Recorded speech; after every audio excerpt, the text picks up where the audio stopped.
On the planet of Mozar, life is tough, says the Queen. Boy, are you kidding me? And everyone seems to be wondering why. It's constant war. Constant war.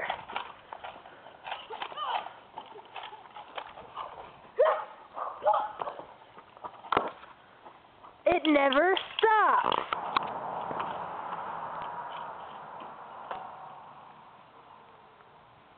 What can I save today? The savior of a planet that she doesn't even know exists. Huh, where am I? Out of nowhere, she finds what she's been looking for. The war of a constant country. Planet of Mozar.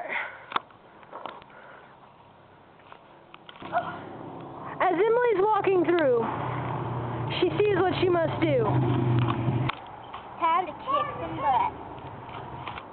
As she runs toward the Queen, she asks, Can I do what I must do though? I don't care. as the fighting persists and the gunshots continue, we see what happens.